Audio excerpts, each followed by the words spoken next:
नमस्ते। YouTube channel MD edu हट पे आप सभी का स्वागत है। आज का वीडियो हम लेकर आ रहे हैं संज्ञा प्रकरण से संबंधित। यह विषय एचटेट संस्कृत के साथ साथ संस्कृत की दूसरी सभी परीक्षाएं UGC नेट या सीटेट हो गया या दूसरी किसी भी प्रकार की प्रतियोगी परीक्षा संस्कृत विषय की होती है, उन सभी के लिए बड़ा ही उपयोगी रहने वाला है। तो आज के वीडियो में हम संज्ञा प्रकरण को विस्तार से पढ़ेंगे। आशा है ये वीडियो आपके लिए लाभदायक रहेगा। इसी तरह की वीडियोज़ के लिए YouTube चैनल MD एजू हट को सब्सक्राइब ज़रूर करें। चलिए वीडियो को शुरू करते हैं और आज हम संज्ञा प्रकरण को पढ़ना प्रारंभ करते हैं। संज्ञा प्रकरण के जो सबसे पहला सूत्र हमें प्राप्त होता है लघु सिद्धांत कौमुदी में, सूत्र है हलन्त्यम। सूत्र क्या कहता है कि उपदेश अवस्था में अंतिम हल अंतिम व्यंजन की इत संज्ञा हो जाती है। ये इत संज्ञक सूत्र है, इत संज्ञा करता है ये सूत्र। तो इत एक संज्ञा है, एक नाम है। संस्कृत व्याकरण में जब हम पढ़ते हैं तो इत संज्ञा का स्थान स्थान पर कई बार अनेक स्थानों पर वहाँ पर इसका प्रयोग किया जाता है। तो हलन्त्यम सूत्र इत संज्ञा सूत्र करने वाला सूत्र है। और ये सूत्र ये किस अवस्था में? उपदेश की अवस्था में जो अंतिम हल होता है, अंतिम व्यंजन होता है, उसकी इत संज्ञा होती है। अब हम करेंगे उपदेश किसको कहते हैं। उपदेश से तात्पर्य है संस्कृत के आदि आचार्य जो पाणिनि कात्यायन आदि हुए हैं, उनके जो कथन है उनको उपदेश माना जाता है। संस्कृत व्याकरण के जो आदि आचार्य पाणिनि कात्यायन पतंजलि, मुख्य रूप से त्रिमुनि, संस्कृत व्याकरण के त्रिमुनि की परंपरा है। इन तीन मुनियों को, पाणिनि कात्यायन और पतंजलि को संस्कृत व्याकरण का आधार माना जाता है। तो इनकी कही हुई जो बातें हैं, इनके कथन जो हैं, उनको उपदेश की श्रेणी में रखा जाता है। इनकी बातों में, इनके कथन में, इनके जो भी बात कही गई है इनके द्वारा ग्रंथों में, उनको उपदेश माना जाता है। और वहाँ पर जो अंतिम हल होगा, अंतिम हल या अंतिम व्यंजन होगा, उसकी क्या हो जाएगी? इत संज्ञा हो जाएगी। उदाहरण के रूप में हम देखेंगे अ ई उण रील रिक। तो अ ई उण में आप देखेंगे कि न जो है वो अंतिम हल है, अर्थात हलंत है। अंतिम हल का अभिप्राय क्या है? जिसके बाद कोई और वर्ण ना हो। तो अ ई उण आप देखेंगे तो न है, न हलंत है, अर्थात इसके साथ कोई स्वर भी नहीं लगा हुआ है। उसी तरह से रील रिक है, यहाँ पर भी क हलंत है, इसके बाद भी कोई स्वर नहीं लगा हुआ है। तो इन दोनों में अंतिम हल ण और क है, इनकी क्या हो जाएगी? इत संज्ञा हो जाएगी। तो ये बात ध्यान रखने की है। हलन्त्यम सूत्र अंतिम हल की इत संज्ञा करता है। अंत में जो हल है, किसी भी पद के अंत में, किसी भी अंत में जो हल आ गया है, उसकी ये इत संज्ञा करता है। और इत संज्ञा करने का प्रयोजन क्या होता है? उसका प्रयोजन होता है लोप करना। इत संज्ञा, इत संज्ञक जो भी होगा, जिसकी भी इत संज्ञा की जाती है, उसका तस्य लोप है, ये सूत्र आता है। इस सूत्र के द्वारा उसका लोप कर दिया जाता है। तो ये हमारा सूत्र था हलन्त्यम। उपदेश अवस्था में अंतिम हल की इत संज्ञा होती है। इसी तरह के और भी बहुत सारे उदाहरण आपको देखने को मिल सकते हैं जिसमें अंतिम हल होगा, जो जिसके अंत में हलंत लगा हुआ हो, उसकी इत संज्ञा हो जाती है। आगे हमारा सूत्र देखेंगे, ये प्रत्याहार सूत्र है, प्रत्याहार बनाने वाला सूत्र है। आदिर अंतेन सहित, आदिर अंतेन सहिता। आदि वर्ण के साथ जब अंतिम इत संज्ञक वर्ण उच्चारित हो तो वह संज्ञा आदि वर्ण के साथ इत संज्ञक वर्ण तक आने वाले वर्णों की भी होती है।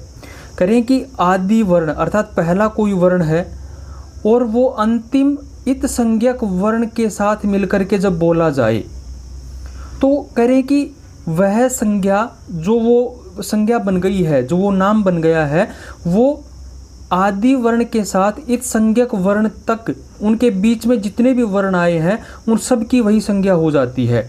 जैसे कि अ ई उण है, एक हमारे पास सूत्र देखा था हमने, प्रत्याहार सूत्र जब हम देखते हैं तो अ ई उण है। यदि उसको कह दिया जाए अण, केवल अण कह दिया जाए, तो कहे कि ये आदि वर्ण अ अंतिम इत संज्ञक वर्ण ण के साथ मिलकर के जब बोला जाएगा तो ये केवल अण नहीं कहेगा, ये अपनी अ की और ण तक के बीच में इसके जितने भी वर्ण आए ई और उ, उनका भी बोध करवाएगा, उनका भी यहाँ पर ज्ञान हमें प्राप्त होगा। तो ये एक प्रत्याहार बनाने की विधि है। संस्कृत में 14 माहेश्वर सूत्र हैं, उनसे हम 42 प्रत्याहार बनाते हैं। शॉर्ट फॉर्म कह सकते हैं इनको, कि जैसे कि अच कह दिया हमने कह दिया अच, तो अच कह देने से अ ई उण के अ से लेकर के आई औच के च तक के वर्ण आ गए। तो इसके बीच में जितने भी आए हैं वर्ण वो सारे के सारे अच कह देने से सबका ज्ञान हो जाता है हमें। तो ये प्रत्याहार बनाने के लिए कहते हैं कि आदि वर्ण अंतिम इत संज्ञक वर्ण के साथ मिलकर के जब बोला जाता है तो वो उसके बीच में आने वाले जितने भी वर्ण हैं उन सब का वो ज्ञान करवाता है, बोध करवाता है। तो ये एक प्रत्याहार बनाने की विधि थी। आगे हम देखेंगे, अगला हमारा सूत्र है उच्चैरुदात्त है। ये उदात्त संज्ञा करता है। कहते हैं कि तालु आदि उच्चारण स्थानों के ऊपर के भाग से जिन वर्णों का उच्चारण होता है उनकी उदात्त संज्ञा होती है। जो हमारे उच्चारण स्थान है करे हैं कि उनके ऊपर के भाग से उनको उच्च स्वर में जब उनको बोला जाए तो उनकी उदात्त संज्ञा हो जाती है। उसी तरह से नीचैरनुदात्त है।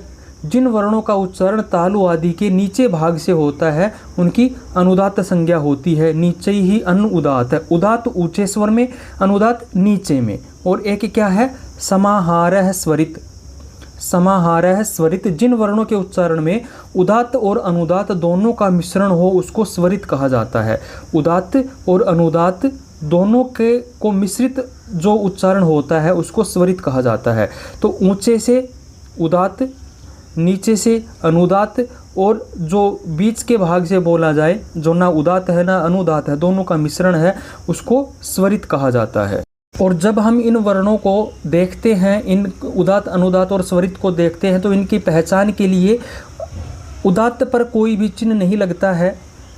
अनुदात्त पर एक नीचे पड़ी रेखा लगाई जाती है। जो वर्ण अनुदात्त होता है उसके नीचे पड़ी रेखा लगती है और स्वरित के ऊपर खड़ी रेखा का प्रयोग किया जाता है। ये चिन्ह है। उदात्त का कोई चिन्ह नहीं होता है। अनुदात्त की पड़ी रेखा होती है और स्वरित की एक खड़ी रेखा होती है। ये बात भी ध्यान रखने की है। उदात्त के लिए किसी भी प्रकार के चिन्ह का प्रयोग नहीं होता। स्वरित के लिए नीचे पड़ी रेखा लगाई जाती है और स्वरित के लिए उस वर्ण के ऊपर एक खड़ी रेखा लगाई जाती है। आगे हम देखेंगे संयोग संज्ञा का सूत्र है। संयोग संज्ञा किसकी होती है? कह रहे हैं कि हलो अनंतरा संयोग है। हलो अचों के व्यवधान से रहित हलों की संयोग संज्ञा होती है। अच अर्थात स्वर, अच कहते हैं स्वर को।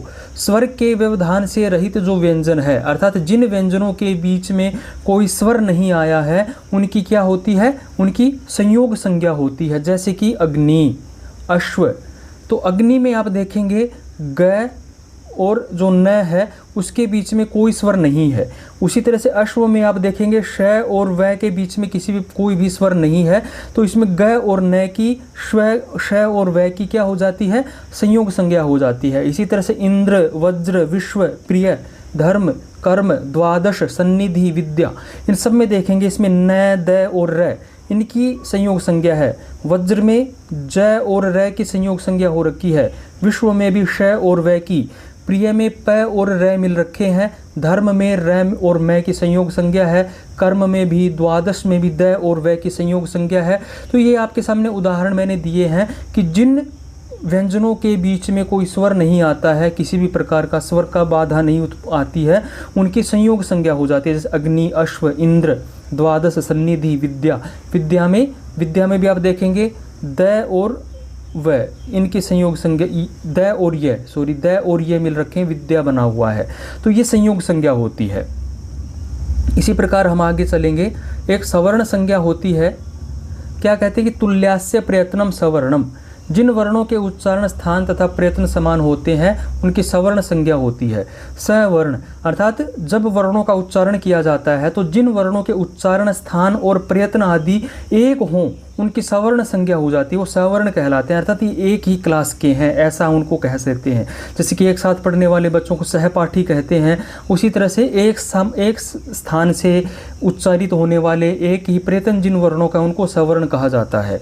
जैसे कि आप यहाँ पर देखेंगे संस्कृत व्याकरण में मुख्य रूप से 8 उच्चारण स्थान हमें प्राप्त होते हैं। कंठ, तालु, नासिका, मूर्धा, दंत, ओष्ठ, तो ये कुल मिलाकर के 8 उच्चारण स्थान है। उच्चारण स्थानों से संबंधित वीडियो हमने ऑलरेडी हमारे YouTube चैनल पर अपलोड कर रखी है, वहाँ पर जाकर के आप उसको देख सकते हैं। उच्चारण स्थानों को हमने वहाँ पर विस्तार से पढ़ा रखा है। तो 8 उच्चारण स्थान होते हैं। उसी तरह से प्रयत्न होते हैं, 2 प्रकार के प्रयत्न होते हैं, आभ्यंतर प्रयत्न और बाह्य प्रयत्न। आभ्यंतर प्रयत्न 5 होते हैं, स्पृष्ट, ईषत, स्पृष्ट, ईषद, विवृत, विवृत और संवृत। उसी तरह से बाह्य प्रयत्न 11 होते हैं, जिसमें विवार, संवार, श्वास, नाद, घोष, अघोष, अल्पप्राण, महाप्राण, उदात्त, अनुदात्त और स्वरित। ये कुल 11 है बाह्य प्रयत्न, 5 आभ्यंतर प्रयत्न होते हैं। करके जिन वर्णों के ये समान हो, उच्चारण स्थान और प्रयत्न समान होते हैं, उनको सवर्ण कहा जाता है। ये संज्ञा है सवर्ण संज्ञा। तुल्य आस्य, आस्य अर्थात मुख में तुल्य एक समान है प्रयत्न जिनका, उनको उनकी सवर्ण संज्ञा होती है। आगे हमारा है संहिता। करें कि पर है, सन्निकर्ष है, संहिता। पर है अर्थात दूर दूर जो हैं, उनका वर्णों की अत्यंत समीपता को सन्निधि कहते हैं। वर्ण जब आपस में मिल जाए, एक दूसरे से अच्छी तरह से मिल जाए, जुड़ जाए, तो उसको संहिता या संधि कहा जाता है। जैसे कि विद्या प्लस आलय, विद्यालय, रमा प्लस ईश है, रमेश है, देव प्लस इंद्र है, देवेंद्र है। तो ये संधि होती है जब वर्ण आपस में मिल जाए, एक दूसरे से वर्ण आपस में जुड़ जाए, मिल जाए, बिल्कुल पास आकर के जुड़ जाए, तो उसको संहिता कहा जाता है। ये संहिता है, संधि भी कहते हैं। संहिता को ही संधि कहा जाता है। पर है, सन्निकर्ष है, सन्निकर्ष हो जाना, अत्यंत समीप आ जाना वर्णों का संधि कहलाता है। उसी तरह से हमारी एक संज्ञा और है पद संज्ञा। पद संज्ञा के बारे में कहा सुप तिगंतम पदम, सुबंत और तिगंत की पद संज्ञा होती है। संस्कृत में नियम है कि अपदम न प्रयुंजेत, बिना पद बनाए किसी का भी हम प्रयोग नहीं कर सकते हैं, पद बनाना पड़ता है। और पद बनाने के लिए हमें या तो सुबंत प्रत्यय उसके साथ लगाने पड़ेंगे या तिगंत प्रत्यय उसके साथ, तिंग प्रत्यय उसके साथ लगाने। सुप या तिंग, 2 तरह के 2 प्रत्यय होते हैं, या तो सुप प्रत्यय हमें लगाने पड़ते हैं या तिंग प्रत्यय हमें लगाने पड़ते हैं पद बनाने के लिए। तो प्रातिपदिक जो होते हैं, प्रातिपदिक के साथ सुप प्रत्यय लगते हैं, वो 21 होते हैं संख्या में। प्रातिपदिक अर्थात जो नाम आदि होते हैं उनको प्रातिपदिक कहा जाता है। और धातु के साथ तिंग प्रत्यय लगते हैं, जो क्रियाएं होती है उनके साथ, और उनकी संख्या 18 होती है। और धातु के साथ जो तिंग प्रत्यय लगते हैं वो 2 भागों में बंट जाते हैं, परस्मयी पद और आत्मनेपद। उनमें से 9 परस्मयी पद संज्ञक होते हैं और 9 आत्मनेपद संज्ञक होते हैं। तो ये तिंग और सुप प्रत्यय मिल करके जब किसी भी के साथ लगते हैं, किसी धातु के साथ तिंग प्रत्यय लगेगा तो वो पद बन जाएगा, किसी प्रातिपदिक के साथ सुप प्रत्यय लगेगा तो वो पद बन जाएगा। इनके प्रत्यय लगाए बिना, हम पद बनाए बिना हम किसी का भी प्रयोग नहीं कर सकते हैं वाक्य में, संस्कृत में। तो ये आज हमने इसमें वीडियो में संज्ञा प्रकरण को एक देखा है इसका। तो आशा है ये वीडियो आपके लिए उपयोगी रहेगा। इसमें हमने आपको जो प्रमुख संज्ञाएं हैं उनको समझाने का प्रयास किया है। उच्चारण स्थान से संबंधित वीडियो चैनल पर पहले से ही उपलब्ध है, वो जाकर के आप देख सकते हैं। इसी तरह की वीडियोज़ के लिए यूट्यूब चैनल MD एजुहट के साथ जुड़े रहें। मिलते हैं अगली वीडियो में। नमस्ते, धन्यवाद।